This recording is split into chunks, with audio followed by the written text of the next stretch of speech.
mengembalikan kebebasan berpendapat.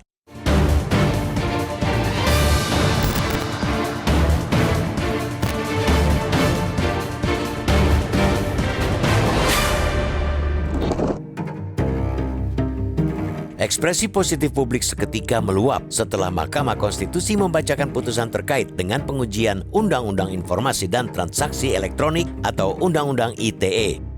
MK mengabulkan untuk sebagian permohonan warga Karimun Jawa Kabupaten Jepara Daniel Fritz Maurits Tangkilisan dalam uji material pasal 27A dan pasal 45 ayat 4 Undang-Undang ITE. Yang paling menjadi perhatian publik ialah bahwa melalui putusan tersebut MK mengoreksi pemaknaan frasa orang lain dalam pasal 27A sehingga tidak mencakup lembaga pemerintah, sekelompok orang dengan identitas spesifik, institusi, korporasi, profesi, atau jabatan. Dengan demikian, kritik terhadap pemerintah dan korporasi tidak lagi dapat dikriminalisasi atas dasar pencemaran nama baik.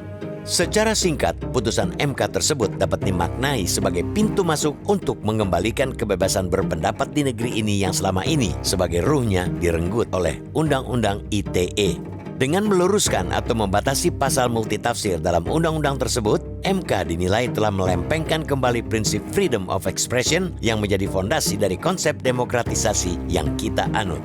Ada yang menyebut putusan itu sebagai oase di tengah keringnya kelegawaan sejumlah lembaga dan institusi dalam menerima kritik. Banyak pula yang mengibaratkannya sebagai angin segar bagi penguatan demokrasi karena putusan tersebut akan memperkuat kebebasan sipil, hak untuk menyampaikan pendapat, serta perlindungan terhadap kritik publik.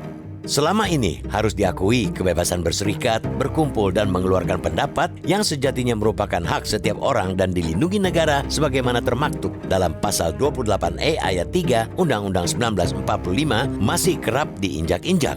Terutama ketika pihak yang dikritik ialah pemerintah, aparat, atau teman dan kerabat dekat mereka. Praktek pembungkaman berpendapat dan berekspresi, terutama yang disalurkan lewat ruang-ruang digital yang sesungguhnya menunjukkan kegagapan dan kegagalan penguasa dan aparat dalam mengelola kritik, anehnya justru masih kerap dilakukan. Salah satu alat yang acap digunakan untuk tujuan itu ialah pasal-pasal karet di dalam Undang-Undang ITE. Karena itu, wajar, sangat wajar bila putusan MK tersebut direspons amat positif oleh publik.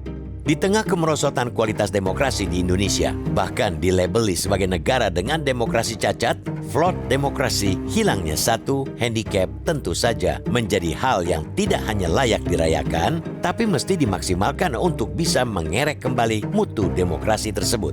Namun, di tengah euforia tersebut, publik jangan lupa bahwa Undang-Undang ITE sebagai norma yang mengatur tentang larangan perbuatan menyerang kehormatan atau nama baik orang lain atau personal dengan menuduhkan suatu hal melalui sistem elektronik tetaplah masih berlaku. Pada sisi inilah kita juga perlu sampaikan kepada publik untuk makin menguatkan literasi tentang penggunaan ruang digital yang bijak dan sehat. Meski setelah putusan MK tersebut, kini kritik terhadap pemerintah dan korporasi tak bisa dipidana. Masyarakat tetaplah harus pintar memilah antara kritik dan ujaran kebencian, hujatan, hinaan, atau hal-hal yang sifatnya personal.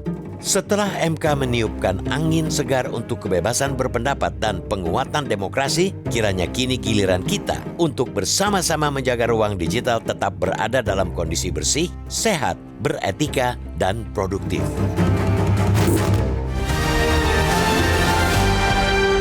Jelajahi cara baru mendapatkan informasi. Download Metro TV Extend sekarang.